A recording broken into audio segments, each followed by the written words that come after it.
She was too fat to marry, so her father gave her to the most feared mountain man. The whole town gasped as a father dragged his daughter through the snow, shouting that no man would ever want her. And then he handed her over to the scarred trapper everyone whispered about, the man said to have blood on his hands. But when the cabin door shut, something strange happened. The feared mountain man didn't raise a hand. He set down Stu, gave her his own bedroll, and kept watch by the fire. Was the monster not a monster at all? Soon, whispers spread of a hidden deed, of land her father had secretly sold. The railroad wanted it. The law came with shackles. And the truth about who really pulled the trigger the night a deputy fell might tear the whole valley apart.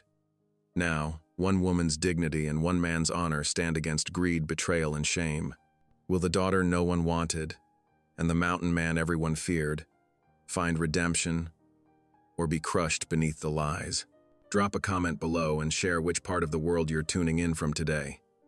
If you enjoy stories like this, don't forget to subscribe for more. Under a slate-gray winter sky in 1878, frost sparkled on bare branches and morning mist clung to the valley floor. Ariana May stood shivering beside the rickety wagon, her woolen shawl drawn tight against the biting cold. The mule's breath came out in white puffs as her father roughly hitched it to the weathered wagon. "Get in," he barked, not meeting her eyes. "Time you stopped being my burden." Ariana's cheeks burned despite the chill, as she felt neighbors' gazes from their front porches. Carefully, she climbed onto the hard wooden seat, the wagon creaking under her weight. Her father's constant reminder of her size made her want to disappear entirely. The wagon wheels groaned as they set off through the settlement's muddy main street. Ariana kept her eyes fixed on her clasped hands in her lap, but she couldn't block out the whispers that followed their progress. Poor thing, too heavy to find herself a proper husband. One woman murmured to another. "Ain't right.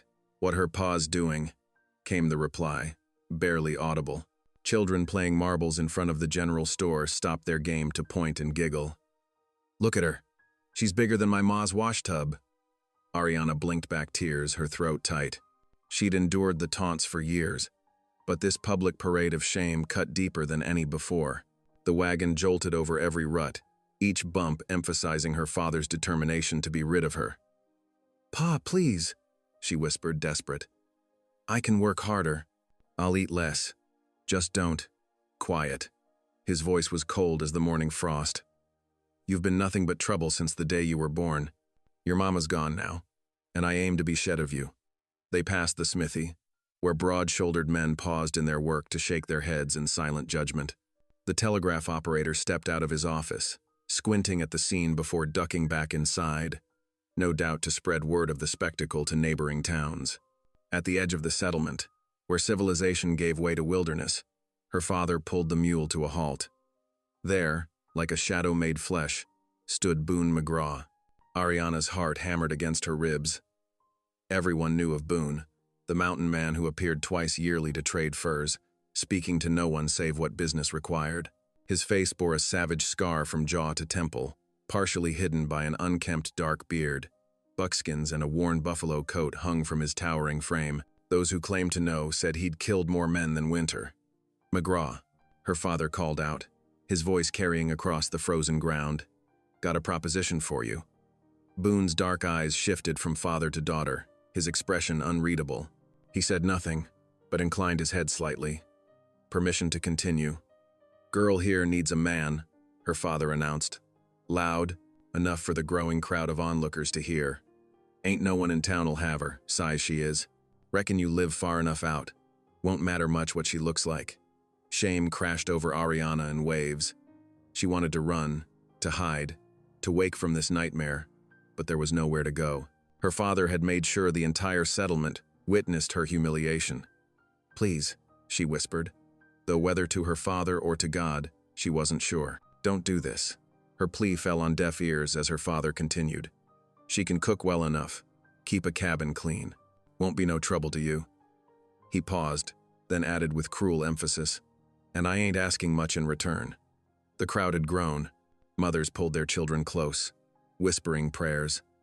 Men shifted uncomfortably, hands straying to belt knives or pistols. Not that any would dare draw against Boone McGraw. The mountain man stayed silent for long moments, his gaze never leaving Ariana. She forced herself to meet his eyes, expecting to find contempt or cruel amusement. Instead, she saw something else, something that might have been understanding, or perhaps just resignation. Finally, Boone nodded once. Just a single, sharp movement. "No," the word burst from Ariana before she could stop it. "Father, I beg you, get down," her father ordered, already reaching for his pocket. "You're his problem now." Ariana's legs shook as she climbed from the wagon. The ground seemed to sway beneath her feet as she watched several men approach her father, coins changing hands as they wagered on how long she'd survive in the mountain man's care. "Betting she don't last the winter," one said with a laugh. "Ain't proper," an older woman called out. "She needs a preacher and proper papers, not this barbaric." "Ain't nothing proper about her," Ariana's father cut in. "McGraw, she's yours fair and square. Do what you will." Boone turned away from the crowd, his movement decisive. One massive hand gestured for Ariana to follow as he started up the trail that led into the mountains. She stood frozen, tears streaming down her face, as the reality of her situation crashed over her. This was no dream, no nightmare to wake from. Her own father had sold her to a man who lived wild in the hills, a man whose very name made mothers frighten their children into behaving. "Move, girl," her father commanded one final time. "Else I'll give him his money back and find somewhere worse for you." Ariana took one stumbling step, then another. The crowd's whispers followed her as she fell into step behind Boone's broad back. Her whole world had narrowed to the sound of his boots crushing frozen grass, the creak of his leather gear, the steady rhythm of his stride as he led her away from everything she'd ever known. She didn't dare look back at the settlement, at her father, at the only life she'd known. Instead, she watched her own feet as they followed Boone's tracks through the frost-rimed grass. Each step carried her further from civilization, deeper into what felt like a wolf's den. The morning mist still hung in the valley as they climbed. It muffled the last sounds of the settlement, the final cruel laughter, the scrape of wagon wheels as her father departed, the clink of coins being counted. Soon there was nothing but the whisper of wind through bare branches and the soft crunch of their footsteps on the frozen ground. Ariana wiped her tears with trembling fingers, trying to find strength in the hymns her mother had taught her. But even those comfortable verses seemed to fade in the face of her new reality. She was alone, following a scarred giant into the wilderness, given away like unwanted cargo because of her size. Boone McGraw hadn't spoken a single word. He moved with the fluid grace of a predator, seemingly unbothered by the cold or by the weight of the young woman's fate he'd just accepted. His silence was somehow worse than if he'd been cruel or demanding. At least then Ariana thought she'd know what to expect. Instead, she followed him up the trail, each step taking her further from everything familiar, deeper into a future she couldn't begin to imagine. The winter wind cut through her shawl, but it wasn't the cold that made her shiver.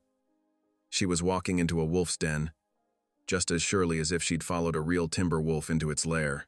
The settlement disappeared behind them, swallowed by distance and morning mist. Ariana's world contracted to the rhythm of their climb, the crunch of frost under boots, the whisper of wind in bare branches, and the steady, silent presence of the mountain man who now owned her as surely as if she were one of his trapped furs. The sun had begun its descent behind the mountains when Boone finally led Ariana around a final bend in the trail. His cabin emerged from the gathering shadows, a sturdy structure of rough-hewn logs sealed with mud chinking, its small windows glowing with warmth from within. A thin ribbon of smoke curled from the stone chimney, disappearing into the darkening sky. Ariana's feet ached from the long climb, and her thin shawl did little against the bitter mountain air. She watched as Boone strode to the cabin door, his movements sure despite the failing light. He pushed it open, then stood aside, waiting. Her heart thundered in her chest as she approached the threshold. This was to be her new home, or her prison. The stories of Boone McGraw's violence echoed in her mind as she stepped past him into the cabin's interior. The warmth hit her first. Blessed heat from a well-tended fire that filled the single room with flickering light. The flames cast dancing shadows on walls lined with stretched furs and simple wooden furnishings. A rough-hewn table stood to one side, while shelves held cooking implements and supplies. Everything was neat, if sparse, showing none of the savage disorder she'd expected from a mountain man's dwelling. Boone moved past her to stir the coals in the fireplace, adding a log from the neat stack beside the hearth. The fire crackled to new life, sending fresh warmth through the room. Without speaking, he crossed to a black iron pot hanging from a hook and lifted the lid, releasing the rich aroma of cooking stew. Ariana stood frozen near the door, unsure what was expected of her. Her father's cruel words still rang in her ears. She was Boone's property now, to do with as he pleased. She waited for demands, for harsh words, for the brutality everyone said lurked behind his scarred face. Instead, Boone simply reached for 2 tin bowls from a shelf and ladled generous portions of the stew into each. He set them on the table, then pulled out one of the straight-back chairs and gestured for her to sit. Still waiting for the other boot to drop, Ariana perched on the edge of the chair. The stew's aroma made her empty stomach clench. They'd walked all day without stopping to eat. She watched as Boone tore a loaf of dark bread in half, setting the larger portion near her bowl. "Eat," he said, his voice low and rough from disuse. It was the first word he'd spoken since accepting her father's proposition. Ariana's hands trembled as she picked up the spoon. The stew was thick with vegetables and chunks of what might have been rabbit, the broth rich and warming. She took a careful bite, then another, realizing how hungry she truly was. Boone ate with efficient movements, his eyes on his own bowl. The firelight caught the scar that ran from his jaw to his temple, making it stand out starkly against his tanned skin.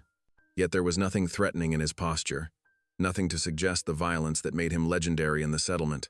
When they'd finished eating, he stood and moved to a corner where blankets and furs were piled. He gathered several into his arms, then laid them out near the fire, creating a comfortable-looking bedroll. "You sleep here," he said, gesturing to the makeshift bed. "I'll take the floor." Ariana stared at him, confusion warring with exhaustion in her mind. "But where will you sleep?"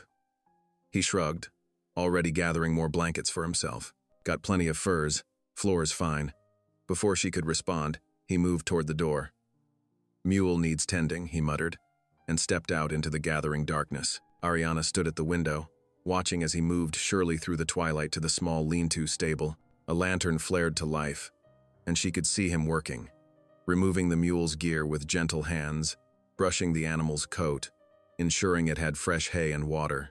His movements were careful, patient, showing none of the brutality she'd been led to expect.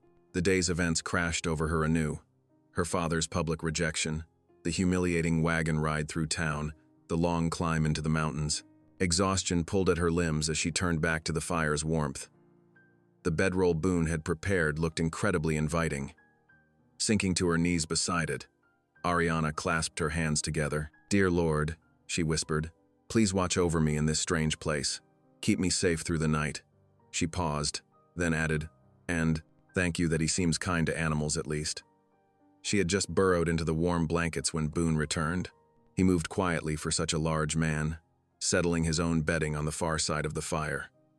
The wind picked up outside, rattling the shutters and sending a draft down the chimney that made the flames dance. "Thank you," Ariana said softly into the flickering darkness, "for the food, and for letting me have the bedroll." Boone merely nodded, but something in his expression caught her attention. For just a moment, as he gazed into the fire, she saw not the fearsome mountain man of legend, but someone weighted with memories and unspoken thoughts. What she couldn't know was that Boone's mind had traveled back through the years to another winter night, when a kind woman had taken pity on a half-frozen trapper. Ariana's mother had fed him, tended his wounds, asked no questions about his scars or his past. That memory had shaped his decision today, though he'd never speak of it. The wind moaned around the cabin's corners as Ariana pulled the blankets closer. Boone added another log to the fire, then settled back on his own bedding. His massive form was outlined by the firelight as he kept watch, a silent guardian rather than the threat she'd feared. Gradually, the warmth and exhaustion pulled Ariana toward sleep. Her last conscious thought was that perhaps God had heard her prayers after all. The man who now controlled her fate might be scarred and silent, but his actions spoke of unexpected gentleness. In the morning, she knew, there would be questions to face and a new life to navigate. But for now, she was warm, fed, and, despite everything she'd been told about Boone McGraw, she felt oddly safe. The fire crackled softly, and the wind sang its winter song around the cabin walls. In the deepening night, two souls who had been cast aside by society's judgment found an unexpected moment of peace in each other's quiet presence. Dawn crept over the mountain peaks, painting the world in shades of pearl and silver. A fresh blanket of snow had fallen during the night, transforming the rough yard into a pristine white canvas. Inside the cabin, Ariana woke to the soft crackling of a newly stoked fire and the rich aroma of coffee brewing. Boone already stood at the iron stove, his broad shoulders hunched as he carefully fed thin strips of bacon into a cast-iron skillet.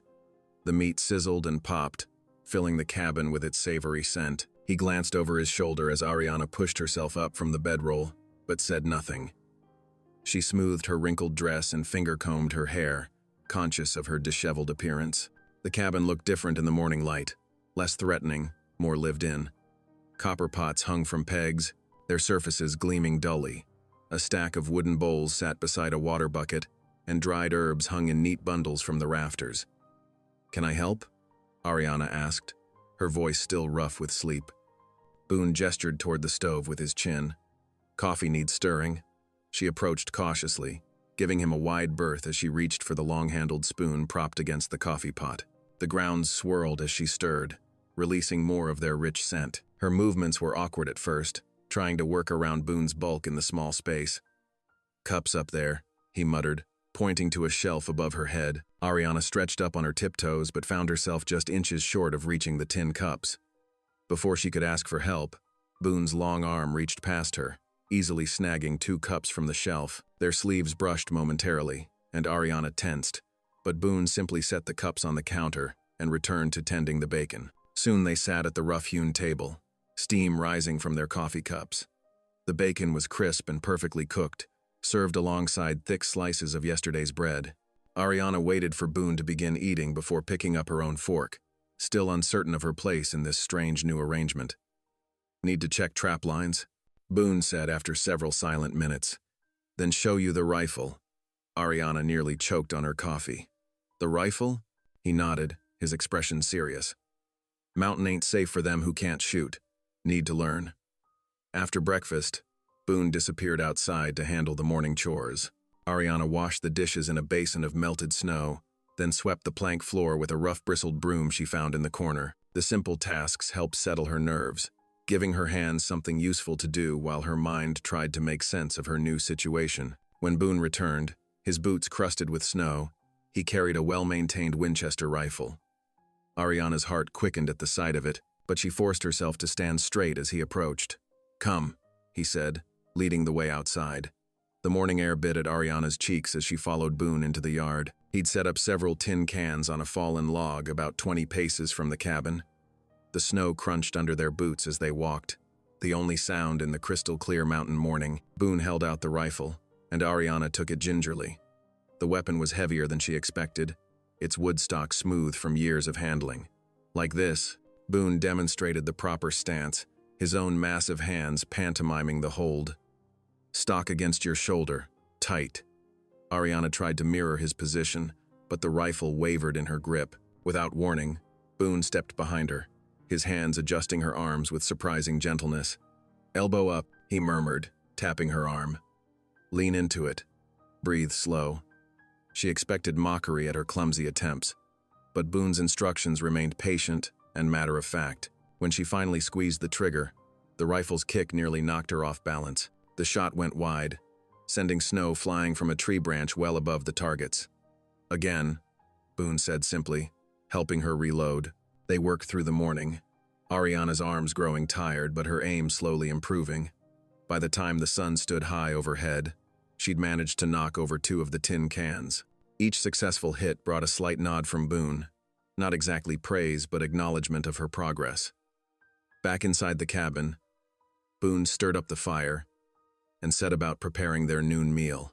Ariana's shoulders ached from handling the rifle, but she felt a small spark of accomplishment. She'd never been allowed near weapons before. Her father had declared such things men's business. As they sat down to bowls of reheated stew, Boone cleared his throat. "Your ma," he said suddenly, his voice rough. She was a good woman. Ariana's spoon froze halfway to her mouth. Her mother had passed, away 3 winters ago, and the loss still ached like a physical wound. "You knew her?" she asked softly. Boone nodded, his scarred face thoughtful as he stared into his bowl. "Years back. Got caught in an ambush up near Miller's Creek. Bad business. Arrow in my leg, knife wound here." He touched the scar that ran from his jaw to his temple. "Storm was coming in. Would have died out there." He paused, taking a long drink of water before continuing. "Your ma found me. Dragged me back to your old cabin, for your pa built the new one. Nursed me through fever for 3 days straight. Never asked questions, never judged. Just helped." Ariana remembered that cabin, little more than a shack really, where they'd lived during the early settlement days. She would have been very young then, maybe 5 or 6. "That's why," she started, then hesitated. "Why I took you in." Boone finished for her. "Partly. Owed her that much. Wasn't right. What your pa did yesterday. Ain't right to shame kin that way." Tears pricked at Ariana's eyes, but she blinked them back. Her father's cruel words still echoed in her mind, but somehow they seemed to carry less weight here in this mountain cabin, with this quiet man who remembered her mother's kindness. The afternoon passed in comfortable silence. Boone showed her where he kept the root vegetables stored in the cabin's small cellar, then spent time maintaining his traps at the wooden workbench near the window. Ariana found a basket of socks that needed mending and set to work, grateful for the familiar task.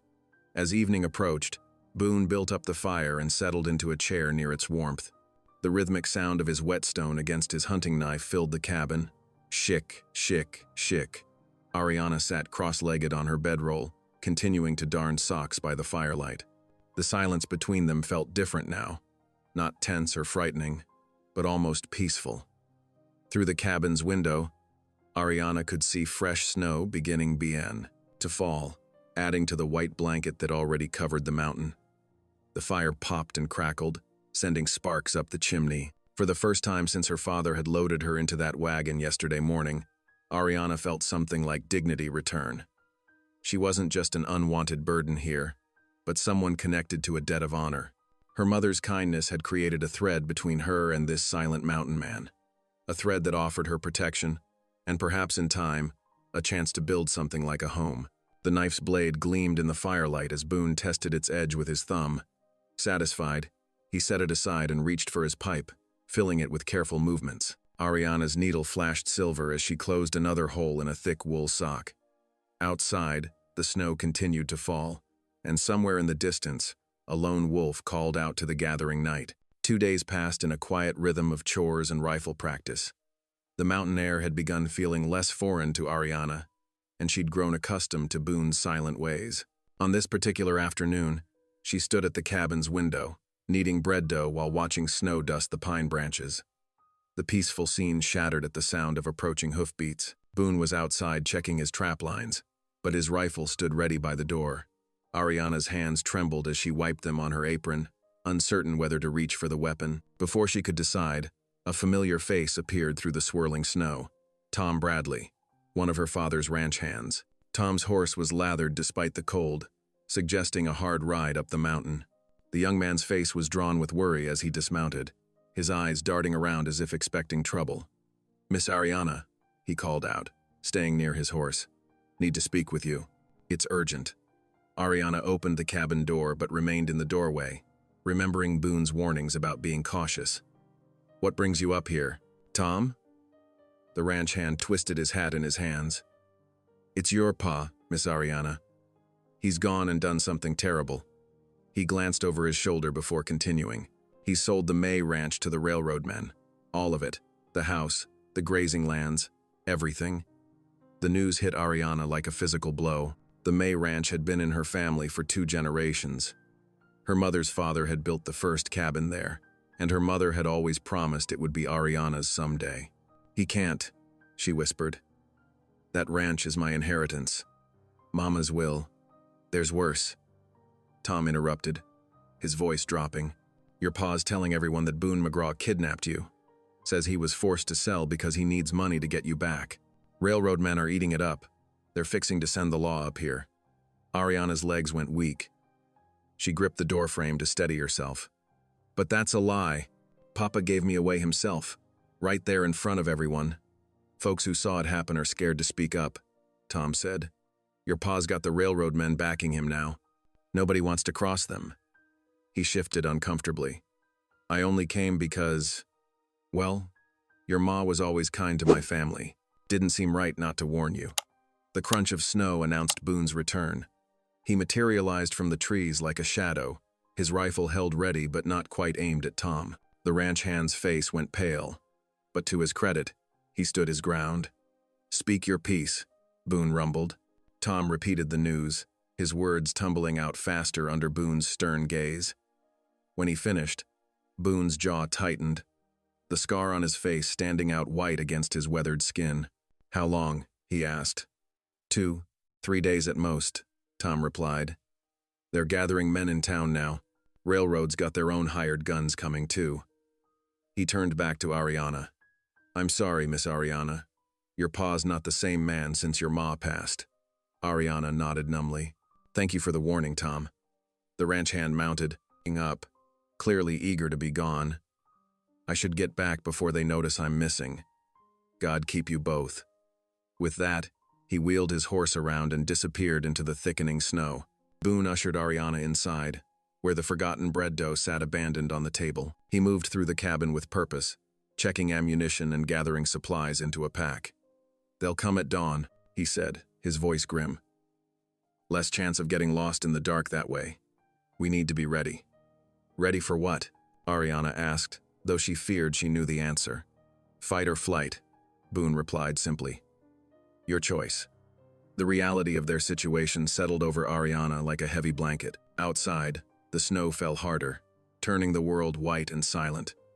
The familiar walls of the cabin suddenly felt less like shelter and more like a trap. She began to pace, her skirts swishing against the rough floorboards. Hours crept by. Boone cleaned his rifles and checked his powder, while Ariana moved restlessly between window and door. The snow continued falling, thick and steady, until dusk began painting the world in shades of blue and gray. Could make it to Miller's Creek by morning, Boone said suddenly, breaking the long silence. No folks there who'd help. Get you somewhere safe. Ariana stopped her pacing and looked at him. In the fading light, his scarred face was cast in shadow, but she could read the tension in his shoulders. He was offering her an escape, a way out before the trouble came. And what about you? She asked. Boone shrugged. Done worse than face down railroad men. They'll kill you, Ariana said softly, or hang you for kidnapping, even though it's a lie. Been accused of worse things too.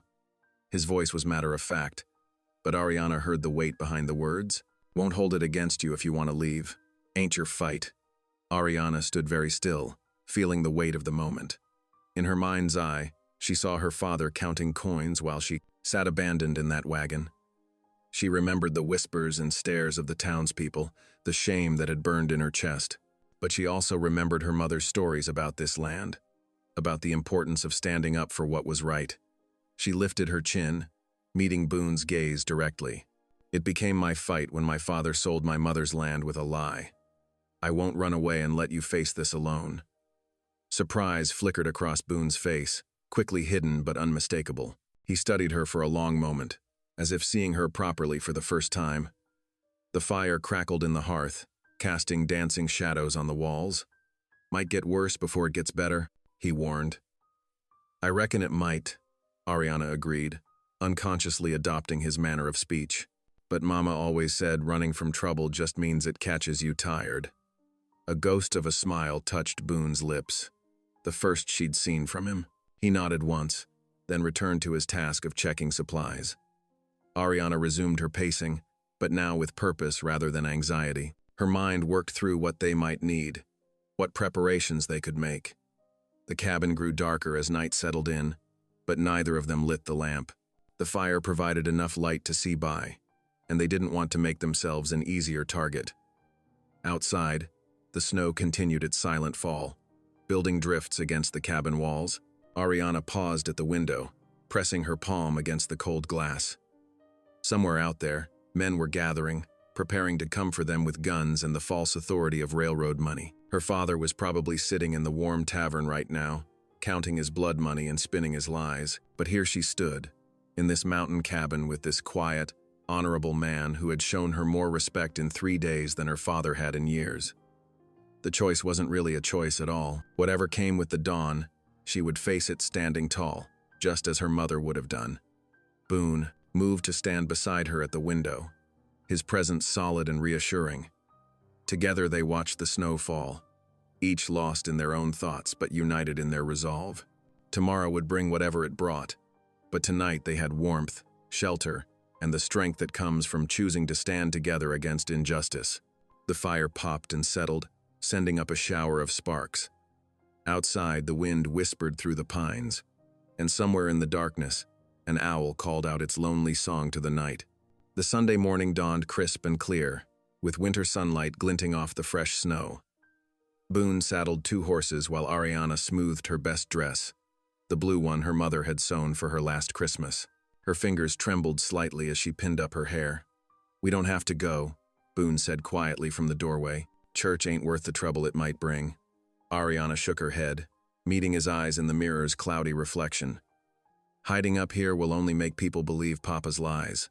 Besides," she added softly, "Mama always said the Lord's house should be open to everyone." Boone nodded once, his scarred face thoughtful. He'd already cleaned up for services, his wild beard trimmed, and his best shirt pressed. It struck Ariana how different he looked from the fearsome figure town gossips painted him to be. The ride down the mountain was peaceful at first. Fresh snow blanketed the trail, and their horses' hooves made satisfying crunching sounds in the morning quiet. Ariana found herself humming an old hymn, one her mother used to sing while working. Boone rode beside her, alert but relaxed in the saddle. As they approached the settlement, the peace began to crack. Children playing in yards stopped to stare. Women hurried inside, pulling their little ones with them.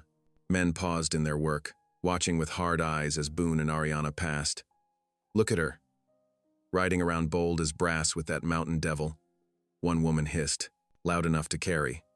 "Shame what's become of Jacob May's girl," another replied. "Her poor mama must be turning in her grave."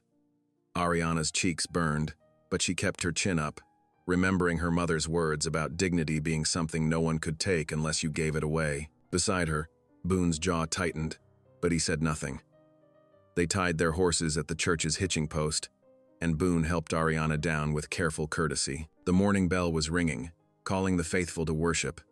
Other churchgoers climbed the steps, giving them a wide berth. Inside, the familiar scents of beeswax candles and old hymn books wrapped around Ariana like a comfort blanket. For a moment, she could almost pretend nothing had changed, that her mother still sat beside her in the family pew, that her father's bitter anger hadn't poisoned everything.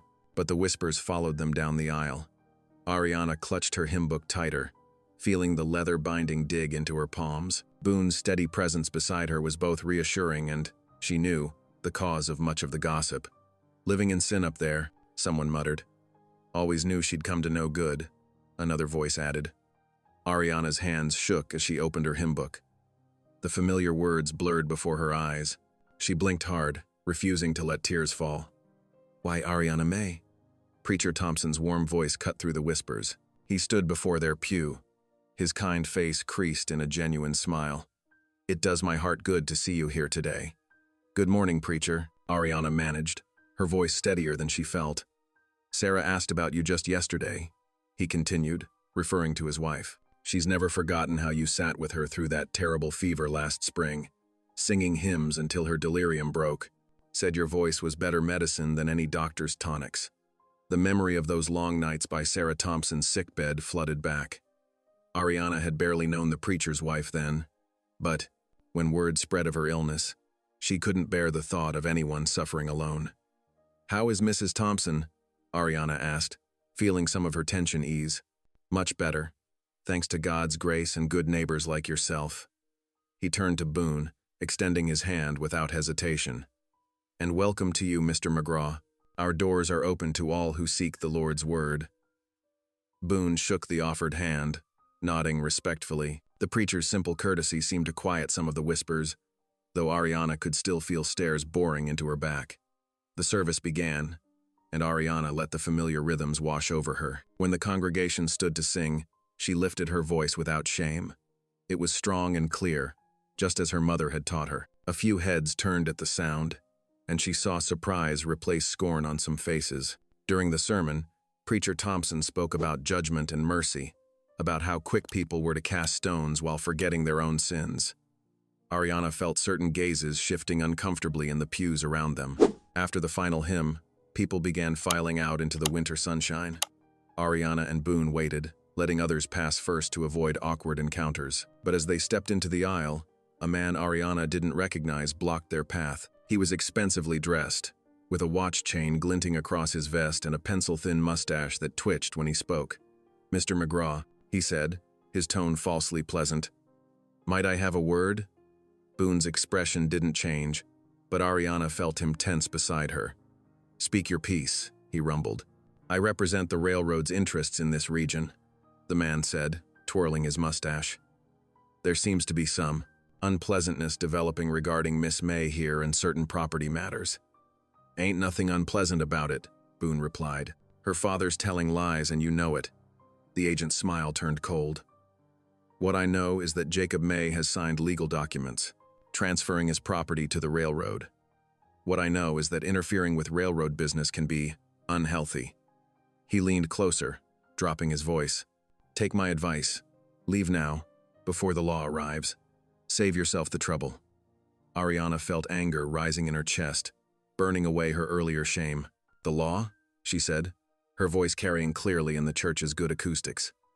"The law says that ranch is mine by my mother's will. Or did my father forget to mention that when he took your money?" Several heads turned at her words. The agent's face darkened. "Mind your tongue, girl. Better women than you have learned not to cross the railroad's plans." Boone took a step forward, his size suddenly very apparent. The agent retreated a pace despite himself. "That's enough," Boone said quietly. "You've said your piece. Now move aside." For a moment, the agent looked like he might argue further. Then his gaze flickered to Boone's scarred face, to the hard set of his jaw, and he stepped aside with exaggerated courtesy. As they walked down the church steps, Ariana heard the whispers start up again. Women who had once visited her mother's kitchen now turned their backs. She caught fragments of their conversation, throwing her life away. Such a shame. That wild man will be the death of her. But something had changed. Ariana walked with her head high, matching Boone's steady pace. She felt the weight of their stares differently now, not as judgment to cower from, but as the petty gossip of people who didn't know the whole truth. Near the hitching post, Mrs. Miller, who had been one of her mother's closest friends, caught Ariana's arm. "Child," she whispered urgently, "it's not too late. Come stay with us. We'll help you get away from this." She gestured vaguely at Boone, who was untying their horses. Ariana looked at the older woman's concerned face and felt a surge of unexpected pity. How small their world was, how quick they were to believe the worst of people they'd known all their lives. "Thank you, Mrs. Miller," she said gently, "but I'm exactly where I choose to be." Something in Ariana's quiet dignity made the older woman step back, uncertainty crossing her face. Others who had been openly staring now found reason to look elsewhere. Boone helped Ariana mount, his strong hands steady and respectful. As they rode away from the church, Ariana felt different from the shameful creature who had ridden down the mountain that morning. The townsfolk's whispers and stares had lost some of their power to hurt her. She remembered how her mother used to say that true strength wasn't about being hard, but about staying soft in a world that wanted to make you bitter. Looking at Boone's profile against the winter sky, she understood that better now. His gruff kindness had given her shelter to find her own courage, just as her mother's love had once given him healing. They rode up the mountain trail, leaving the settlement's judgment behind them. The snow sparkled in the Sunday sunshine, and somewhere in the distance, a church bell tolled, its clear notes following them home. Evening shadows crept across the cabin floor as Boone ladled thick venison stew into 2 tin bowls. The warmth of the hearth pushed back the bitter cold that had followed them home from town. Ariana accepted her portion with quiet thanks, settling onto her wooden stool near the fire. Steam rose from the bowls as they ate in companionable silence. The stew was hearty, chunks of meat and potato swimming in rich broth seasoned with wild herbs. Outside, wind whistled through pine boughs, carrying the promise of more snow. "You handled yourself well today," Boone said suddenly, his deep voice gentle in the firelit quiet. better than most men would have. Ariana paused with her spoon halfway to her mouth, surprised by both the praise and his rare initiative in conversation. Thank you, she managed. A faint smile touched her lips as she stirred her stew. Truth is, I never expected kindness there. Not from anyone. Preacher Thompson seems a good sort, Boone offered, scraping the bottom of his bowl. He is, Ariana agreed. His wife, too. Sometimes a little kindness makes all the difference. She glanced at him, thinking of his own quiet kindnesses these past days. The wind rose to a howl, and both turned to watch fat snowflakes swirling past the window. The glass rattled in its frame as the storm picked up strength. Boone rose to add another log to the fire, his movements careful and deliberate. Looks like we're in for a long one, he said, studying the darkness beyond the glass. He was right. For 3 days, the snow fell so heavily they could barely see past the porch. Drifts piled against the cabin walls, and the world beyond became a blank white canvas. Rather than let cabin fever take hold, Boone put their confined time to good use. On the first morning, he led Ariana to the woodpile under the lean-to. Need to know how to split your own wood, he said, demonstrating the proper stance. Never know when you might have to. Ariana watched carefully as he positioned a log on the chopping block. His powerful arms swung the axe in a clean arc, and the wood split with a satisfying crack. He made it look easy, but when Ariana took her turn, the axe felt unwieldy and strange. Wider stance, Boone instructed, using his boot to nudge her feet apart.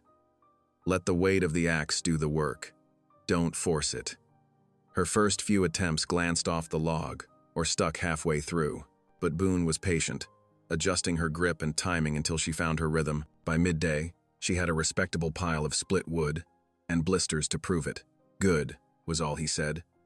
But his approving nod warmed her more than the exercise had. The second day, he brought out his collection of steel traps, showing her how to repair broken springs and adjust trigger mechanisms. His large hands were surprisingly delicate with the intricate parts, and Ariana found herself fascinated by the precision required.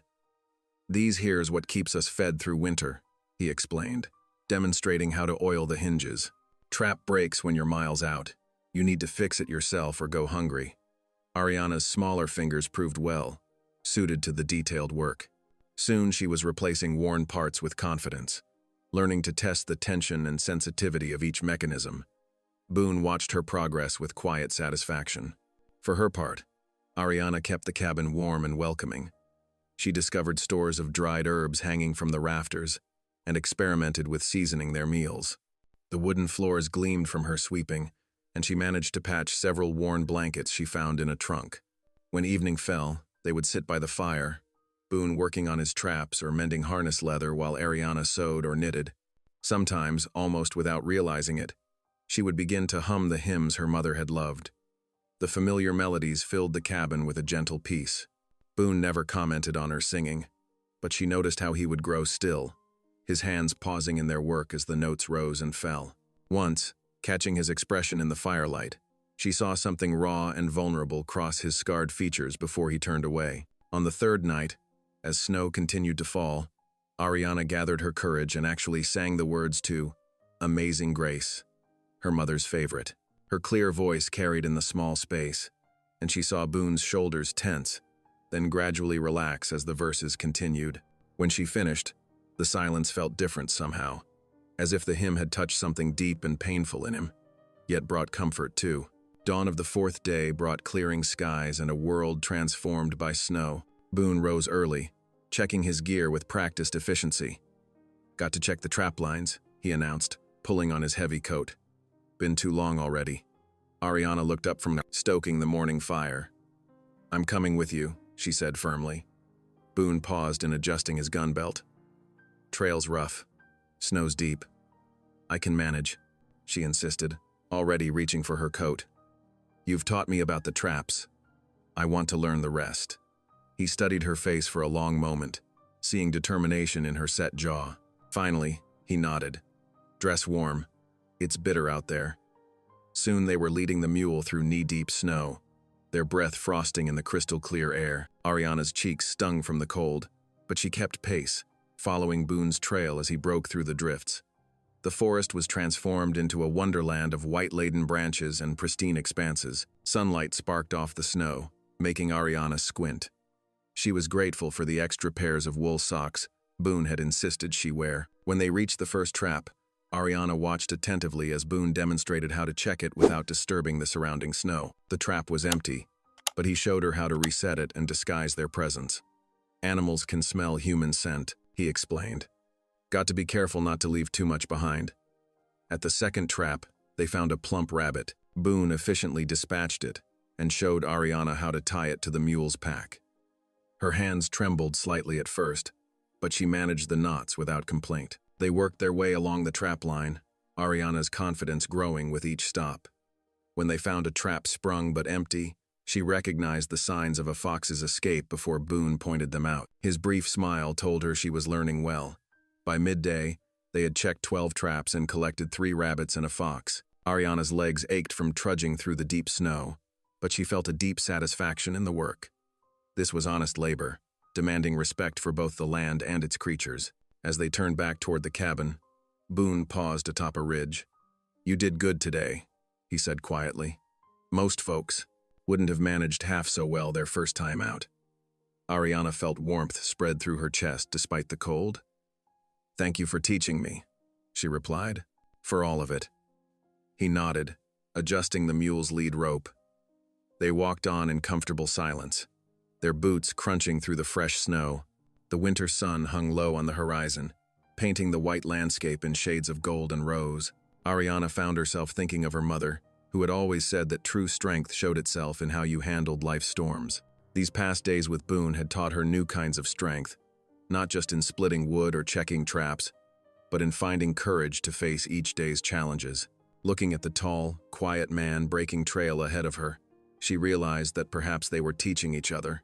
His gruff kindness had given her room to grow beyond the shame her father had planted, and maybe, just maybe, her presence was helping heal whatever old wounds made him listen so intently to her mother's hymns. The cabin came into view, smoke rising straight from the chimney into the clear winter sky. They had survived the storm together, emerging stronger for it. Whatever challenges lay ahead with the railroad and her father, Ariana knew she faced them changed from the woman who had first been brought to this mountain. The winter sun climbed higher as Boone led them deeper into the forest, checking traps set in the shadowy ravines where game often sheltered. The snow had drifted less heavily here, caught by the steep walls and thick evergreens. Their breath came out in white puffs as they picked their way carefully down the slope. "Watch your step," Boone warned, pointing to ice-slicked rocks beneath the dusting of snow. "Ground's treacherous here." Ariana nodded, following his path with careful attention. The mule plodded behind them, laden with their morning's catch. Her boots crunched through patches of crusty snow as she made her way down. A flash of movement caught her eye, a rabbit darting between the trees. Her head turned to track it, and in that moment of distraction, her foot hit a patch of ice. She felt herself falling before she could cry out. The world tilted and spun. She tumbled down the slope, snow flying up around her. Her shoulder struck something hard, a fallen log, and she came to rest half buried in a drift beside it. "Ariana?" Boone's voice carried sharp concern as he scrambled down toward her. "I'm all right," she called back, pushing herself up on her elbows. Nothing felt broken, though she knew she'd have bruises tomorrow. As she shifted her weight, the rotted log beside her crumbled slightly, revealing a dark hollow within. Something caught her eye, a hint of aged leather tucked deep in the log's cavity. Curiosity overcame her discomfort, and she reached carefully into the hollow. Her fingers touched something solid, a packet wrapped in oiled leather, tied with faded ribbon. With trembling hands, she pulled it free of its hiding place. Boone reached her side, his face tight with worry. "You hurt?" "No, I'm fine. But look, I found something." She held up the packet, brushing away clinging bits of bark and dirt. The leather was weathered but had protected whatever lay within. Her hands shook as she untied the ribbon. The packet fell open, revealing several sheets of paper, yellow with age but still clearly legible. Her heart nearly stopped as she recognized her mother's careful handwriting on the top page. It's the deed to our ranch," she whispered, scanning the formal text. "In my mother's name, and," her voice caught, "and mine." I'm listed as heir. Boone crouched beside her, studying the document over her shoulder. His finger traced the official seal at the bottom. This here's genuine. County judge's mark. Proper witnesses. He looked at her with new understanding. Your mama planned ahead. Ariana's vision blurred with tears as she read further. The deed clearly established her inheritance rights to the May Ranch, rights her father had no authority to override. Her mother had arranged it all, perhaps knowing even then that Elias May might try to cheat his daughter of her birthright. She must have hidden it here for safekeeping, Ariana said softly, touching the faded ink. This hollow would be easy to find again. It's right where that lightning-struck pine marks the ravine. Boone nodded, helping her to her feet. Smart woman, your mama. She knew this land better than most. He carefully wrapped the packet in his coat. Best get these papers somewhere dry and safe. They made their way back to the cabin with greater urgency than before, the precious documents secured inside Boone's coat. Ariana's heart raced with each step, hope rising in her chest for the first time since her father had cast her out. The afternoon sun was sinking toward the mountains when they finally reached the cabin. Boone built up the fire while Ariana cleaned the trail dust from the packet. She spread the papers carefully on the table, smoothing their creased edges. In the warm lamplight, she pored over every word, drinking in her mother's neat script in the margins. There were 3 documents in total: the deed itself, a letter to the county judge, and a separate note addressed simply, "To my daughter." Ariana's hands trembled as she read her mother's words. My dearest Ariana, if you are reading this, then my fears about your father have proven true. Know that I have done everything in my power to protect your future. This land is your inheritance by law. No man can take it from you, not even Elias. Stay strong, my brave girl. You have more courage than you know. All my love, Mama. Tears splashed onto the page before Ariana could wipe them away. She carefully blotted the drops with her sleeve, not wanting to damage the precious message. Boone stood at the fireplace, giving her privacy with her mother's words. When she finally looked up, he spoke quietly. That deed could change everything. Railroad can't buy what your pa had no right to sell. Will it be enough? Ariana asked, hope warring with uncertainty in her voice. The railroad has so much power, and father has already signed contracts with them. Depends on the judge, Boone said honestly. If he's an honest man, law's on your side. That there's a proper deed with all the right marks. Your mama made sure of that. Ariana gathered the papers carefully, holding them close to her heart. Then, following an impulse she couldn't explain, she knelt beside her bed, the same rough blankets where she'd huddled in fear that first night, now a place of comfort. Thank you, Mama, she whispered, closing her eyes. Thank you for watching over me, even now. Her prayers continued silently, gratitude mixing with renewed determination. Her mother had given her the tools to fight back. She would not waste this chance. When she rose, she found Boone had laid out supper, simple fare of beans and cornbread, but it smelled like hope itself. They ate in comfortable silence, both minds turning over the implications of their discovery. The deed lay between them on the table, its presence as solid as a promise. Tomorrow would bring new challenges, convincing the judge, facing down the railroad men, confronting her father's lies. But tonight, in this warm cabin with the wind singing through the pines outside, Ariana felt her mother's love reaching across time to protect her still. She watched Boone cleaning his rifle by the fire, his scarred hands moving with practiced care over the weapon. This quiet mountain man had become more than just her protector. He was her partner in this fight for justice. Whatever came next, they would face it together. The lamp flickered, casting dancing shadows on the cabin walls. Outside, an owl called into the gathering night, its voice carrying across the snow-hushed forest. Ariana touched the packet of Claude papers once more, feeling the strength of her mother's foresight flowing into her own heart. 3 days after finding the deed, Ariana and Boone rode toward town in the crisp morning air. Frost sparkled on bare branches, and their horse's breath came out in white puffs. Ariana clutched the leather packet inside her coat, close to her heart. The precious papers seemed to burn against her chest, giving her courage. Remember, Boone said quietly as they approached the settlement. Speak plain truth to the judge. No need for fancy words. Ariana nodded, grateful for his steady presence beside her.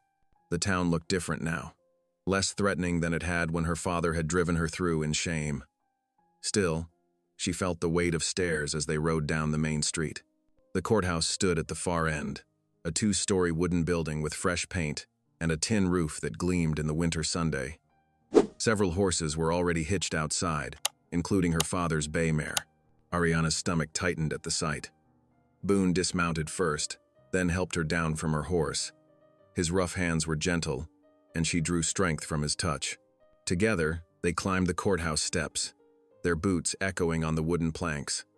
Inside, the main courtroom smelled of pine soap and wood smoke. Oil lamps cast a warm glow over the polished benches. Judge Horace Kendall sat behind his desk, his gray beard neatly trimmed, reading through a stack of papers. He looked up as they entered, his expression carefully neutral.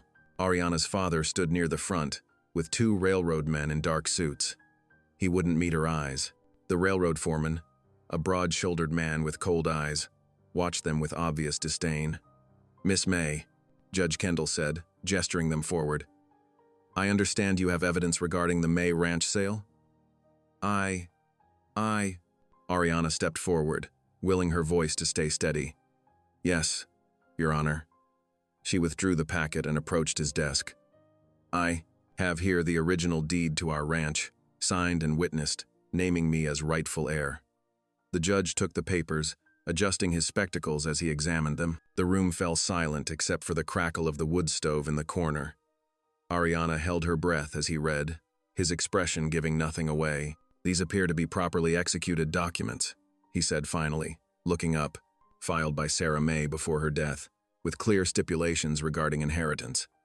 "That paper's worthless," Ariana's father burst out. "My wife had no right."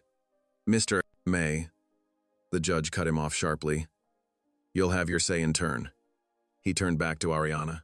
"Please explain why you're only presenting this now." Ariana straightened her spine, just as Boone had taught her when shooting. "I only found it 3 days ago, Your Honor. My mother hid it away for safekeeping. Her voice caught slightly. She must have known it might be needed someday." The railroad foreman stepped forward, his boots striking the floor like hammer blows. "Judge Kendall, we have a binding contract with Elias May. The railroad's purchase is already recorded. Surely you won't let some convenient last-minute discovery delay progress?" Ariana felt Boone tense beside her, but he remained silent, letting her fight this battle with words rather than fists. "Your Honor," Ariana said, her voice growing stronger, "my mother wanted to protect my future. This land has been in our family since before I was born. It's not just property to be bought and sold. It's my heritage, my home." Passion made her words ring true. "The railroad can't rightfully buy what my father had no legal right to sell." Judge Kendall stroked his beard thoughtfully, studying the documents again. The railroad men exchanged glances, and Ariana saw worry flicker across her father's face. "This requires careful consideration," the judge said finally. "The deed appears genuine, but given the complicated circumstances and the interested parties involved, I cannot make an immediate ruling." "But Your Honor," Ariana started to protest. He held up his hand. "I will review these papers thoroughly and render my decision in 1 week's time. Until then, all parties are to maintain their current positions. No construction work is to begin on the disputed land." The railroad foreman's face darkened, but he said nothing. Ariana's father wouldn't look at anyone as he hurried from the courtroom. "Court is adjourned," Judge Kendall announced, gathering the papers carefully. "Miss May, I will keep these documents secure until my ruling." Ariana's heart sank at having to part with her mother's papers, but she nodded respectfully. As they turned to leave, she felt Boone's hand brush her elbow, a small gesture of support that meant everything. Outside on the courthouse steps, the railroad foreman intercepted them. His smile didn't reach his eyes. "That yellowed paper won't protect you, girl. Progress is coming to this valley, whether you like it or not." Boone stepped forward, his scarred face hardening. "Back off," he said quietly. The warning in his voice was clear as mountain air. The foreman's hand twitched toward his gun belt, but he thought better of it. Everyone knew Boone's reputation with a weapon. "Just remember," he sneered, "papers can burn awful easy." He turned and stalked away, spurs jingling. Ariana released a breath she hadn't realized she was holding. Do you think the judge will rule in our favor? Can't say, Boone replied, helping her mount her horse. But he seems like a man who respects the law. Your mama made sure everything was legal and proper. They rode home in the gathering dusk, the horses picking their way carefully along the trail. The setting sun painted the snow-capped peaks in shades of rose and gold. Despite the delay in the judge's ruling, Ariana felt lighter than she had in weeks. They had hope now, real hope backed by law and justice. At the cabin, Boone built up the fire while Ariana prepared their evening meal. The familiar routine was comforting after the tension of the day. She hummed softly as she worked, one of her mother's old hymns that spoke of faith and perseverance. They ate their supper in comfortable silence, watching the flames dance in the hearth. Finally, Boone spoke, his voice rougher than usual with emotion. Been a long time since I felt part of something worth fighting for, he said slowly. Not since before the war years. His scarred hands turned his coffee cup slowly. Forgot what it was like, having folks to care about. Ariana's heart quickened at his words. She looked at him across the table. This fierce, gentle man who had become so much more than the monster of town gossip. The firelight softened his scars, revealing the pain and hope in his eyes. I never thought I'd find family again, she said softly, feeling her cheeks warm. Not after Mama died, but sometimes the Lord provides in unexpected ways. Boone met her gaze, and something passed between them, something deeper than words. In that moment, Ariana saw past his warrior's exterior to the lonely heart beneath, yearning for connection just as she did. The fire crackled, sending sparks up the chimney into the night. Outside, a coyote called across the valley, its voice echoing off the rimrocks. Inside the cabin, two souls drew closer, finding in each other the family they'd both lost long ago. Ariana smiled gently, seeing Boone's weathered face soften in response. Whatever the judge decided, whatever the railroad men might try, they would face it together. Sometimes the strongest bonds were forged in the fires of adversity, tempered by trust and understanding. The evening settled around them like a comfortable blanket, full of unspoken possibilities. Tomorrow would bring its own challenges, but tonight they had this moment of peace, of belonging. Sometimes, Ariana thought, that was miracle enough. Dawn broke crisp and clear over the mountain peaks. Ariana stirred the fire back to life as Boone pulled on his worn leather coat. They'd finished the last of their coffee yesterday, and supplies were running low. I'll head to town, Boone said, checking his rifle before slinging it across his back. Need flour, coffee, and some more salt pork. Ariana nodded, wrapping a chunk of cornbread in a cloth for his ride. Be careful. Those railroad men might still be around. Always am. He accepted the cornbread with a gentle nod. Should be back by mid-afternoon. Keep the door latched.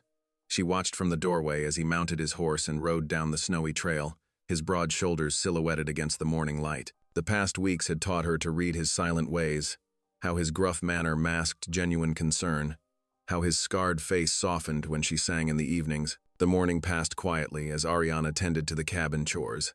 She swept the rough plank floor, mended a tear in one of Boone's shirts, and kept the fire stoked against the winter chill. Around noon, hoofbeats approached from the trail. Her heart lifted, thinking Boone had returned early, but instead, a deputy's badge glinted in the sunlight as a stern-faced man dismounted. Two other riders flanked him. Miss May? The deputy called out. I'm Deputy Marshal Watson. Ariana stepped onto the porch, pulling her shawl tighter. Can I help you, deputy? Where's McGraw? His hand rested casually on his gun belt. We need to talk to him about a serious matter. He's gone to town for supplies, she answered, unease crawling up her spine. What's this about? The deputy's face hardened. Lawrence County sent word. One of their lawmen was found dead yesterday morning. Witnesses placed McGraw in the area at the time. That's impossible, Ariana protested. Boone's been here with me for weeks. He hasn't left the mountain except for church and the judge's hearing.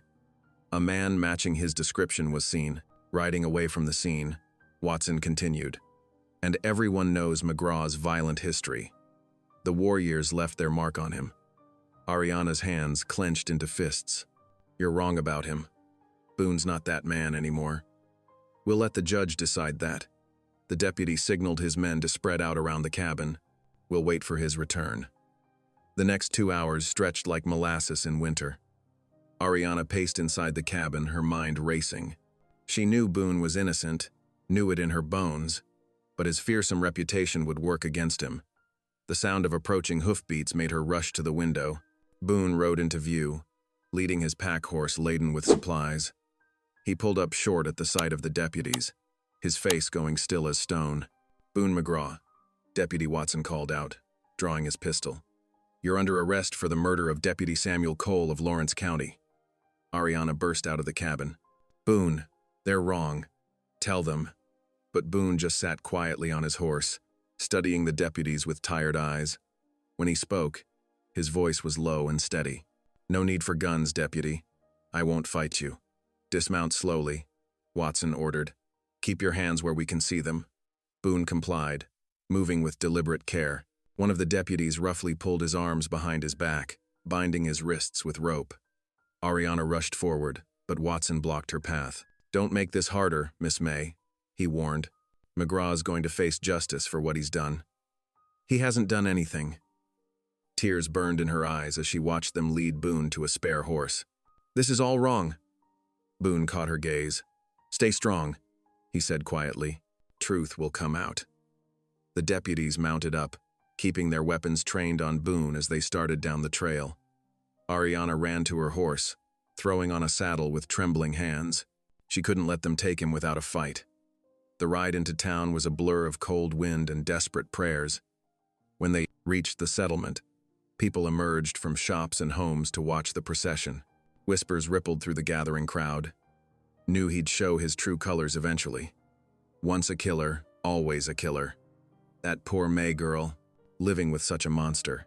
Ariana wanted to scream at them all, make them see how wrong they were.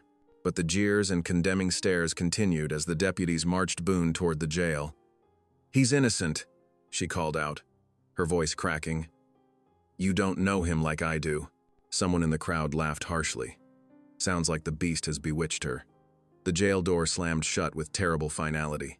Deputy Watson turned to Ariana, his expression stern but not unkind. "Go home, Miss May. There's nothing more you can do here tonight." But she couldn't bring herself to leave. As darkness fell and the crowd dispersed, she remained on the street, staring at the barred windows. A gentle hand touched her arm. "Child, you'll catch your death out here." Ariana turned to find Widow Harrison, one of the few townspeople who had shown her kindness at church. The older woman's face was creased with concern. "I can't leave him," Ariana whispered. "They're all wrong about him, Mrs. Harrison. Boone's a good man." The widow studied her face for a long moment. "Come stay with me tonight. You need rest and a warm meal to face whatever tomorrow brings." Ariana hesitated, looking back at the jail. Through the window, she could just make out Boone's broad shape in the shadows of his cell. The sight nearly broke her heart. "He protected me when no one else would," she said fiercely. "I won't abandon him now." Mrs. Harrison squeezed her arm gently. "No one's asking you to abandon him, dear. But you can't help him if you collapse from exhaustion. Come along now." Finally, Ariana allowed herself to be led away. The widow's small house was warm and smelled of fresh bread. Over bowls of steaming stew, Ariana poured out the whole story. How Boone had shown her nothing but kindness, how he'd honored her mother's memory, how they'd grown to trust and rely on each other. "I believe you," Mrs. Harrison said when she finished. "I've watched you both in church. A truly violent man doesn't bow his head in prayer the way he does, or treat a woman with such gentle respect. But how can we prove his innocence?" Ariana pushed her half-eaten stew away. "Everyone's so ready to believe the worst of him." "We'll think of something." The widow began clearing the dishes. "For now, you need sleep. Tomorrow's soon enough to start fighting battles." Later, lying on the widow's spare bed, Ariana clasped her hands in prayer. "Lord, please protect him," she whispered into the darkness. "Help me find a way to show everyone the truth about his heart." Sleep was long in coming, but Ariana's resolve never wavered. She would stand by Boone just as he had stood by her. Together, they would weather this storm, no matter what it took. In the quiet night, she made a solemn vow. She would not rest until justice was served and Boone's name was cleared. The moon cast silver light through the window, reminding her of nights by the cabin fire, when Boone's quiet presence had made her feel safer than she'd ever felt before. Now it was her turn to be strong for him. Tomorrow would bring new challenges, but she would face them with the same courage he had taught her. She would not let him face this alone. The morning sun cast long shadows through the jail's barred windows as Ariana approached the heavy wooden door. Her heart hammered against her ribs, but she forced herself to stand tall. Deputy Watson looked up from his desk as she entered. "Here to see McGraw?" he asked, not unkindly. "Yes, sir." Ariana clutched her shawl tighter. "Please." Watson nodded toward the cells. 10 minutes. No passing anything through the bars. The cell block was dim and cold. Boone sat on a narrow cot, his broad shoulders hunched. He looked up as her footsteps echoed on the wooden floor, and something flickered in his eyes before his expression went carefully blank. "You shouldn't be here, Ariana." His voice was rough with fatigue. "Don't tell me where I should or shouldn't be." She gripped the iron bars, pressing close. "Are you all right? Have they fed you?" "I'm fine." Boone stood slowly, moving to the bars but keeping his distance. "But you need to listen to me. This ain't going to end well. Best you distance yourself now, before what?" Ariana's voice shook with sudden anger. "Before the whole town thinks even worse of me? They already do. I don't care what they say. You should care." Boone's scarred face was etched with resignation. "You're young. Got your whole life ahead of you.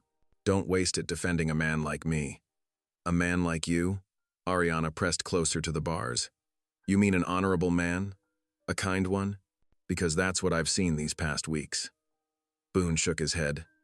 "You don't know everything about me, girl. The things I've done, I know enough." Ariana cut him off. "I know you took me in when my own father cast me out. I know you've treated me with nothing but respect. I know you're not the monster they say you are. Ariana." His voice held a warning note. "Let this go, please." "No." The word came out fierce and clear. "I won't abandon you, Boone McGraw. Not now, not ever." He stepped closer then, close enough that she could see the pain in his eyes. "I'm trying to protect you," he said softly. "Can't you see that? And I'm trying to protect you." Tears threatened, but she blinked them back. "Why won't you let me?" Before he could answer, Deputy Watson's boots sounded on the floor. "Time's up, Miss May." Ariana gripped the bars tighter. "I'll be back tomorrow, and the next day, and the next, until we prove your innocence." Boone's shoulders slumped. "Don't," he whispered. "Just don't." His resignation cut deeper than any knife. Ariana forced herself to turn away, but his defeated posture haunted her as she stepped back into the morning light. Outside, a group of women huddled near the general store, their voices carrying clearly across the street. "Did you hear? They found blood on his saddle. Always knew he was dangerous. Those war years turned him savage. And that May girl, following him around like a lost pup, more fool her." Ariana's cheeks burned, but she held her head high as she passed them. Their whispers followed her down the street, sharp as needles. Probably bewitched her, he did. Just like her mama, taking in strays. Look where that got her. Girl's ruined herself, standing by a killer. The church stood at the end of the street, its white-painted walls gleaming in the morning Sunday. Ariana marched up the steps and pushed open the heavy door. Inside, Preacher Roberts was arranging hymnals in the pews. "Miss May." He straightened, adjusting his spectacles. "What brings you here this morning?" "You have to help me." The words burst from her. "The town respects you. If you spoke up for Boone." "Child." The preacher's face was grave. "These are serious charges. A lawman is dead." "Boone didn't kill anyone." Ariana's voice echoed off the rafters. "He's been with me on the mountain. He couldn't have done this." Preacher Roberts studied her for a long moment. "Come, sit with me." He led her to the front pew, where morning light streamed through the colored glass windows. "Tell me truly," he said. "Why are you so certain of his innocence?" "Because I know him." Ariana twisted her hands in her lap. "Not just what people say about him, but who he really is. He's gentle with animals. He says grace before meals. He gave me his bed and took the floor that first night, never asked for anything in return." The preacher nodded slowly. "I've watched him in service. He pays attention to the sermon, knows the hymns by heart. That's not common among men with his reputation. Then you'll help? Hope fluttered in Ariana's chest. I'll pray with you, he said gently. And for him. But the trial must run its course. The truth will come out there if we have faith. Faith? Ariana's voice cracked.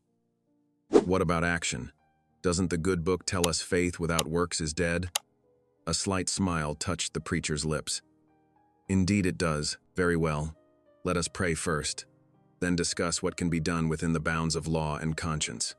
They knelt together on the hard wooden floor. The preacher's strong voice filled the empty church as he asked for wisdom, justice, and protection for both Boone and Ariana. When the final amen faded, he helped her to her feet. The trial will start when the circuit judge returns next week, he said. Until then, show the town your own character through dignified behavior. Let them see your conviction is based on knowledge, not foolish infatuation. What if it's not enough? Ariana whispered. Then we trust in higher justice. He squeezed her shoulder. But don't lose heart. Sometimes the Lord works through unlikely vessels to reveal truth.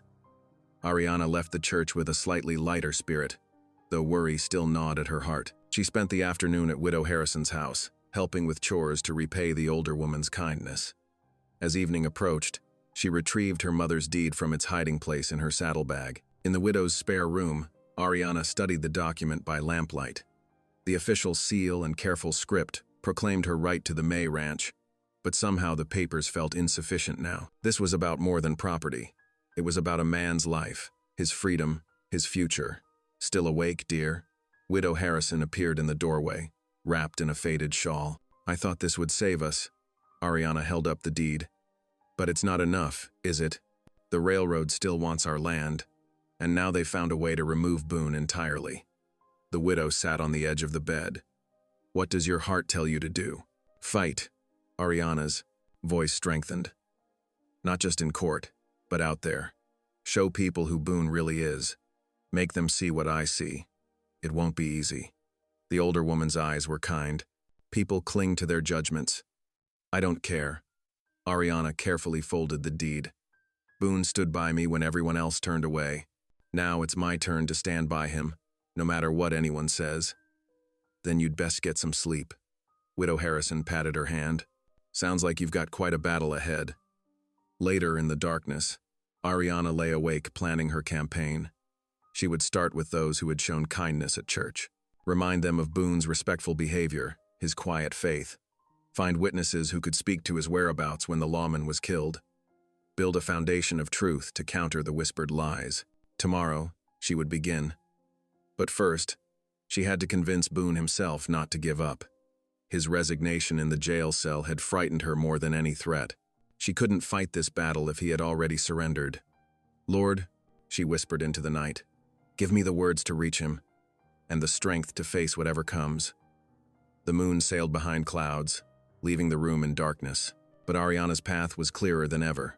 She would fight for Boone with every weapon at her disposal, truth, faith, and the stubborn love that had grown in her heart despite all odds. The town would soon learn that Ariana May was no one's fool, and Boone McGraw was no killer. She closed her eyes, gathering her courage for the days ahead. Tomorrow would bring new challenges, but she was ready to face them.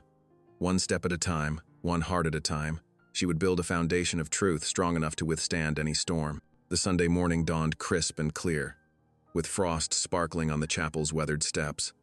Ariana stood before the white-painted church doors, her heart hammering against her ribs. Around her, townspeople filed past in their Sunday best, some averting their eyes, others watching her with open curiosity. Widow Harrison squeezed her arm. Remember, dear, speak from your heart. Ariana nodded, smoothing her mother's old dress. She had spent hours pressing it the night before, wanting to present herself with dignity. The familiar lavender cotton brought comfort, like her mother's embrace. Inside, the chapel filled quickly. Sunlight streamed through colored glass, painting rainbow patterns across worn wooden pews. The familiar scents of beeswax candles and fresh-cut flowers couldn't mask the tension in the air. Whispers followed Ariana as she made her way to her usual seat. Bold as brass, showing her face here. After what that man did, shouldn't the preacher say something? Ariana kept her eyes forward, focusing on the cross mounted behind the pulpit.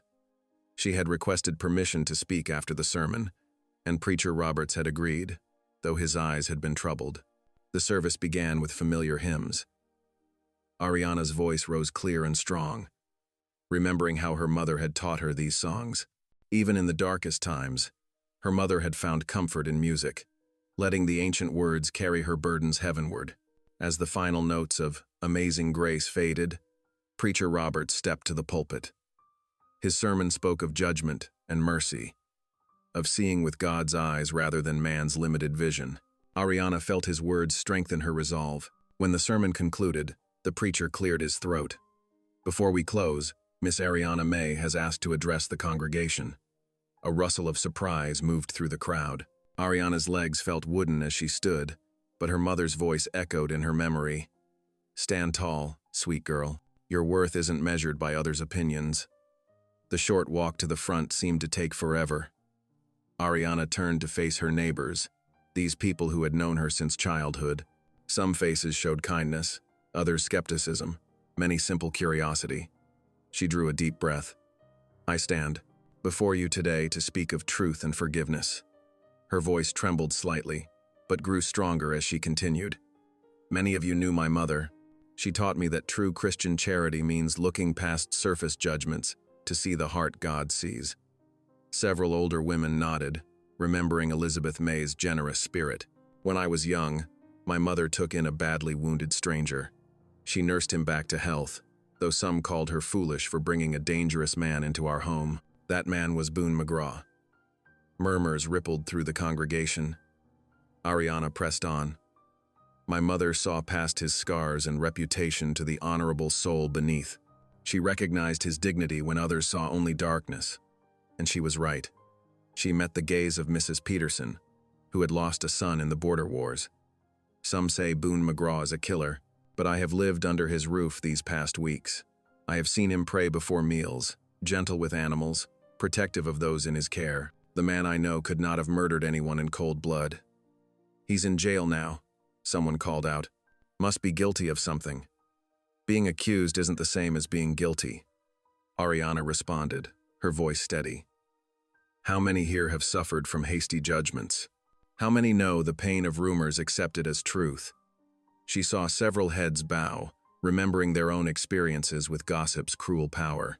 "My mother taught me another lesson, that silence in the face of injustice makes us complicit in that wrong. That's why I stand here today, asking you to look past what you think you know about Boone McGraw." Ariana's hands gripped the pulpit. "Remember how this town treated my mother when she took him in? Called her naive, foolish, even sinful. But she stood firm in her conviction that every soul deserves mercy. Every person carries God's image, no matter their past." She saw Mrs. Turner dab at her eyes, perhaps remembering how Elizabeth May had sat with her through long nights when her baby was sick. "The Boone McGraw I know is a man of quiet faith and strong principle. He took me in when my father cast me out, treated me with nothing but respect. He honors his debts, speaks truth, and helps those in need without seeking praise." Preacher Roberts stepped forward, placing a supportive hand on her shoulder. "I can attest to Mr. McGraw's regular attendance at services, his respectful manner, and his generous contributions to our poor box. Always anonymous, but I've seen him slip them in." This revelation caused a stir. Ariana felt tears threatening but forced them back. "I'm not asking you to take my word alone. I'm asking you to remember my mother's example, to look past fear and rumor to see truth, to consider that perhaps, like her, I see something in Boone McGraw that others have missed." Her voice softened. "The Bible tells us perfect love casts out fear. My mother lived that truth. She taught me to trust God's leading, even when the path seems strange to others. I stand before you today because I believe Boone McGraw is innocent of this murder charge. I believe God has a purpose in bringing us together, just as he had a purpose when my mother took in a wounded stranger years ago." Silence filled the chapel. Ariana saw tears on several faces, thoughtful expressions on others. Even those who had been most vocal against Boone seemed touched by her words. "Thank you for hearing me," she concluded. "I ask for your prayers, not your judgment, and I pray we all might show the courage my mother showed, to look past appearances to see God's truth. She turned to step down, but Preacher Roberts raised his hand. "If I might add something." The congregation sat straighter, knowing their preacher's words carried weight. "I've watched Miss May these past weeks. I've seen her bear cruel gossip with grace, stand firm in her convictions despite pressure to abandon them. Like her mother before her, she shows us what Christian charity truly means." He turned to face his flock. "Perhaps it's time we examined our own hearts. Have we been too quick to judge, too ready to believe the worst? The Lord calls us to be bearers of truth and mercy. Maybe, just maybe, young Ariana is showing us the way." A murmur of agreement rippled through the pews. Mrs. Turner stood suddenly. "I remember how Elizabeth May nursed my Jenny through scarlet fever. Stayed up 3 nights running, never complained. If her daughter sees good in this man McGraw, well, maybe we ought to look closer before condemning." "Hear, hear," called Widow Harrison from her usual seat. "I've had Ariana in my home this week. Her character speaks for itself." Other voices joined in, sharing memories of Elizabeth May's kindness, speaking of Ariana's own good works through the years. The mood in the chapel shifted like ice breaking up in spring. When the service ended, people didn't rush out as usual. They gathered in small groups, talking earnestly. Several approached Ariana with words of support or simple nods of acknowledgement. Mrs. Peterson took her hands. "Your mama would be proud, girl, standing up for what you believe, no matter what folks say." She did the same, time and again. Tears spilled down Ariana's cheeks as she squeezed the older woman's fingers. "Thank you. That means more than I can say." She left the church with her head high, though her eyes glistened. The morning sun felt warmer somehow, the burden on her heart lighter. It wasn't a complete victory. She could still hear pockets of skepticism among some townspeople. But a change had begun. Widow Harrison fell into step beside her. "Well done, dear. Your mother's spirit shone through every word. Do you think it will help? Will they believe in Boone's innocence?" "Hearts don't change all at once," the widow said wisely. "But you planted seeds today. Now we pray they take root and grow." Ariana glanced back at the church, where people still clustered in discussion. She had done what she could, spoken her truth with all the courage she possessed. Now, like her mother before her, she would stand firm and trust God to bring light from darkness. The tears in her eyes were not of sorrow but of relief. She had found her voice at last, and used it not for herself but for justice. Whatever came next, she knew her mother would be proud. The evening sun cast long shadows across the settlement's dusty main street as Ariana made her way from the general store. Her heart still felt light from the morning's change in the town's attitude, though worry for Boone never strayed far from her thoughts. A sharp whistle caught her attention. Behind the feed store, young Tommy Watson, barely 12 years old, waved urgently. His face was flushed with excitement and fear. "Miss May," he whispered, glancing around nervously. "Got something important for you." Ariana approached carefully, noting the boy's anxious manner. Tommy pulled a folded paper from his jacket pocket, pressing it into her hands. "My Uncle Will saw something the night of the shooting," Tommy said in a rush. "He wrote it down because he's scared to talk about it. Please, don't tell nobody I gave you this." Before Ariana could respond, Tommy darted away, disappearing between the buildings. Her hands trembling slightly, Ariana unfolded the note. The rough pencil marks told a story that made her breath catch. "Night of the shooting. Saw railroad foreman Blackwood meeting with John May behind Peterson's barn. Blackwood handed over money. Lots of it. May looked mighty pleased. Heard May say something about taking care of McGraw once and for all. Will Watson." Ariana's heart pounded. Here was proof of her father's betrayal, evidence that Boone had been framed. She clutched the note tightly, looking around to ensure no one watched her. The street remained quiet in the growing dusk. Without hesitation, she hurried to Widow Harrison's house, where she knew Preacher Roberts often took his evening meal. The widow's modest home glowed with lamplight, and Ariana knocked urgently. "Land's sakes, child," Widow Harrison exclaimed, opening the door. "What's got you in such a state? Is Preacher Roberts here? I need his counsel right away." The preacher appeared behind the widow, concern etched on his weathered face. "Come in, Miss May. What troubles you?" Ariana showed them the note, watching their faces as they read. The preacher's expression grew grave while Widow Harrison pressed a hand to her chest. Lord have mercy, the widow breathed. Your own father, plotting such wickedness. We must proceed carefully, Preacher Roberts said, studying the note. Will Watson is a good man, honest as the day is long, but he'll need courage to testify to what he saw. I have to talk to him, Ariana insisted. Tonight, before anyone can stop him. The preacher nodded slowly. I'll come with you. Will lives out past the creek, and it's not proper for you to go alone after dark. They borrowed the widow's buggy, driving through the gathering darkness to Will Watson's small farm. The man's face went pale when he saw them, but he invited them inside. I reckon Tommy got that note to you, Will said, settling nervously in his chair. Been eating at me, keeping quiet about what I saw. Will you tell us everything? Ariana leaned forward earnestly. Boone's life might depend on it. Will twisted his hat in his hands but met her eyes steadily. I was checking my fence line that night. Saw them plain as day in the moonlight. Your pa, and that railroad fellow, Blackwood. Blackwood counted out money. Must have been several $100s. Your pa smiled like I ain't seen him smile in years. Did you hear what they said? Preacher Roberts asked gently. Some. Your pa said something about making sure McGraw wouldn't cause trouble. Blackwood laughed.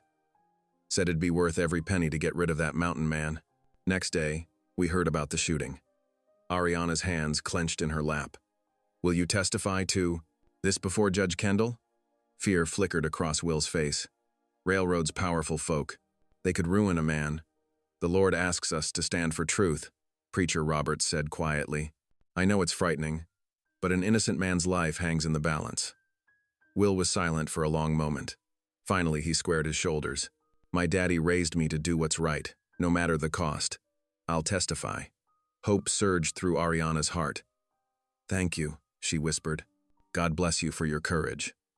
They rode straight to Judge Kendall's boarding house, though the hour grew late. The judge answered their knock in his dressing gown, looking irritated until he saw their serious faces.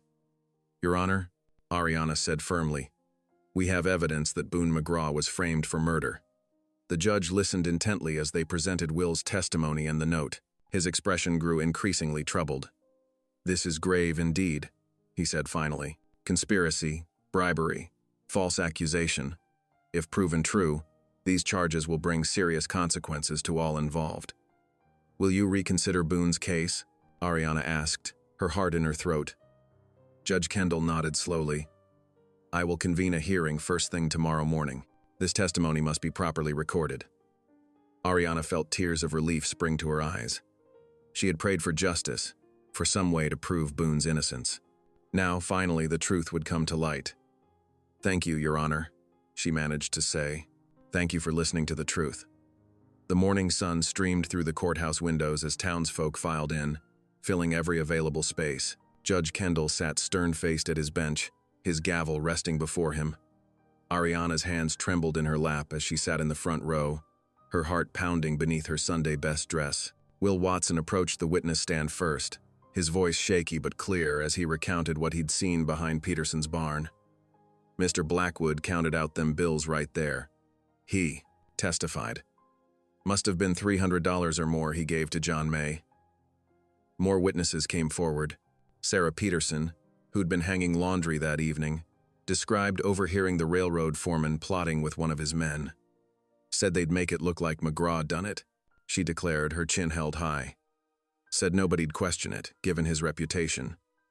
The final testimony came from young Deputy Miller, who'd been patrolling that night. Saw Mr. Blackwood meeting with the dead lawman just hours before the shooting, he stated. They was arguing about payment, something not going according to plan. Judge Kendall listened intently, his expression growing darker with each revelation. When the last witness stepped down, he cleared his throat. The evidence before this court clearly shows a conspiracy to frame Mr. McGraw for murder, he announced. Furthermore, I have reviewed the deed presented by Miss May. It bears all proper seals and signatures, making her the rightful heir to the May Ranch. Gasps rippled through the courthouse. Ariana pressed her hands to her mouth, tears spilling down her cheeks. I hereby declare Boone McGraw innocent of all charges, the judge continued, bringing down his gavel with finality, and I validate Miss May's deed as legally binding. The railroad's claim to the property is null and void. The deputy moved quickly to unlock Boone's handcuffs. For a moment, the big man stood still, as if hardly believing his freedom. Then, with deliberate steps, he walked to where Ariana Saturday. Without speaking, he held out his hand to her. Ariana placed her trembling fingers in his calloused palm. Boone's grip was gentle but firm as he helped her to her feet, keeping hold of her hand before all to see. Around them, townsfolk bowed their heads, shame evident in their postures for how quickly they'd condemned these two souls. The morning light caught the tears on Ariana's cheeks as she looked up at Boone, seeing in his eyes all the words he couldn't say.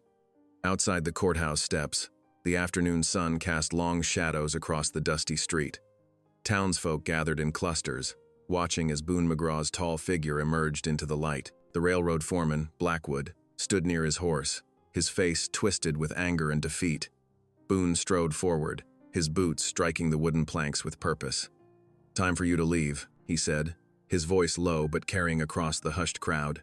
"Ain't room in this valley for men who trade in lies." Sheriff Calloway stepped closer, his hand resting deliberately on his holster. "I'd take that advice, Blackwood. Your railroad schemes end here." The foreman's shoulders slumped as he realized his position. With a final venomous glare, he mounted his horse and spurred it toward the edge of town, dust billowing in his wake. John May, Ariana's father, tried to slip away in the confusion, but voices rose around him. Neighbors who'd once shared his table now turned their backs. Red-faced with shame, he hurried down the alley behind the general store, disappearing into the gathering dusk. Reverend Thomas stepped forward, extending his hand to Boone. "The Lord's justice prevails," he said warmly. "May his blessing rest upon you both."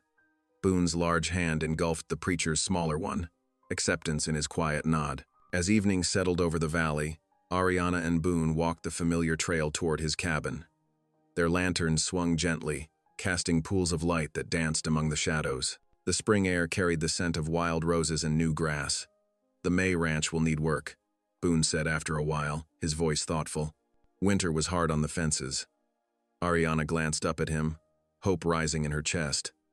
"We could fix them together," she offered softly. Boone stopped walking, turning to face her. The lantern light caught the scars on his face, but his eyes were gentle. "Been thinking," he said slowly, carefully choosing his words. "Cabin gets mighty quiet, living alone. Reckon maybe it's time for a change?" Ariana's heart leaped at his words, joy bubbling up inside her like a spring well. She didn't try to hide her smile as their lantern light merged into one bright glow on the darkening trail. The next morning dawned bright and clear. Wagon wheels creaked on the road to the May Ranch as townsfolk arrived carrying tools, lumber, and supplies. Ariana stood on the weathered porch, her eyes widening at the parade of neighbors. "We've come to make things right," Mrs. Patterson called out, hefting a basket of fresh eggs. Behind her, men shouldered posts and coils of wire. Tears welled in Ariana's eyes. "I'm much obliged," she said, her voice thick with emotion. "More than I can say." Boone emerged from the barn, nodding at the gathering crowd. He stepped forward, naturally taking charge. "South Fence needs the most work. We'll start there." The men followed his lead without hesitation, respect replacing their former fear. Boone's strength and skill showed in every task, from setting posts to stretching wire. His quiet instructions guided even the inexperienced hands. In the kitchen, Ariana mixed bread dough while several children watched through the window. Her fingers worked the familiar rhythm, and for the first time in years, her laughter rang out freely as the little ones made faces at her through the glass. "Miss Ariana's different now," young Sarah whispered to her friend. "She's happy." As the sun began its descent, the last fence post stood firm. Neighbors gathered around tables set in the yard, sharing bread still warm from the oven, along with stew and pie contributed by the town's women. Lanterns cast a gentle glow over the scene. Boone stood apart, watching Ariana move among their guests. Her face glowed with joy, her confidence restored. Making his decision, he stepped into the lamplight. "Ariana," he called, his deep voice carrying across the yard. Conversations hushed as he walked toward her. "Got something to ask you." She turned, her heart quickening at his approach. The gathering crowd fell silent. Boone took her hand in his calloused one, "You brought light back to this valley," he said, his voice rough with emotion. "Would you do me the honor of being my wife?" Tears streaked down Ariana's cheeks as she looked up at him. "Yes," she whispered. Then louder, "Yes, I will." Cheers erupted around them, rising into the evening air like a joyful hymn. "Mrs." Patterson wiped her eyes, while the preacher lifted his hands in blessing. Children danced in circles, and men clapped Boone on the back. In that moment, under the stars and surrounded by their community, Ariana and Boone stood together, their love undeniable and true. 6 weeks after their engagement, the small church filled with townsfolk on a crisp spring morning. Sunlight streamed through the windows, casting patterns on the wooden floor where Ariana and Boone stood before the preacher. Fresh wildflowers adorned the altar, their sweet fragrance mingling with the scent of beeswax candles. Ariana wore a simple blue dress she had sewn herself, her cheeks flushed with joy. Boone cut an imposing figure in his best black coat, though his hands betrayed a slight tremor as he faced his bride. The preacher's voice rang clear through the hushed sanctuary. "Dearly beloved, we are gathered here today in the sight of God." His words echoed off the whitewashed walls, carrying the weight of sacred promise. When the time came for their vows, Boone's deep voice filled the church. "I, Boone McGraw, take thee, Ariana May." Though his words were few, each one carried the force of his commitment. His scarred hands shook as he slid the plain gold band onto Ariana's finger, but his eyes never left her face. Ariana's voice trembled with emotion as she spoke her own vows, her smile radiant enough to light the darkest corner. Mrs. Patterson dabbed at her eyes with a handkerchief, while several other townswomen sniffled quietly. After the ceremony, wagons and riders made their way to the May Ranch. Lanterns swung from posts around the yard, though the spring sun still hung high. Tables groaned under the weight of covered dishes and pies, a testament to the community's acceptance and support. As evening approached, Ariana and Boone stood together on their porch, watching their neighbors celebrate below. The land stretched out before them, rolling pastures, the glint of the creek, and distant mountains touched with lingering snow. This was the legacy her mother had fought to protect, now preserved for a new generation. Boone's arm encircled Ariana's waist, drawing her close. "Never thought I'd see such a day," he murmured, his voice rough with emotion. "Figured I was beyond redemption, marked by what I'd done in the war." He paused, looking down at her. "But you gave me a new life, Ariana, a chance I didn't deserve." Ariana turned in his embrace, placing her hand against his scarred cheek. "God wrote this story long before shame tried to end it," she said softly. "Everything, even the hard parts, led us here." The setting sun painted the sky in shades of gold and pink. From down in the valley, the church bell began to toll the evening hour, its clear notes floating up through the gathering dusk. One by one, lanterns flickered to life in the cabin's windows, their warm glow a beacon of welcome and hope. Children's laughter drifted up from the yard, mixing with the sound of fiddle music. Ariana and Boone remained on the porch, their silhouettes merged in the fading light, while below them, their community celebrated the triumph of love, faith, and redemption. Thank you for listening. Stories connect us in the most unexpected ways. If you felt that spark today, make sure you're subscribed. I share a new one daily, and the next might change your day.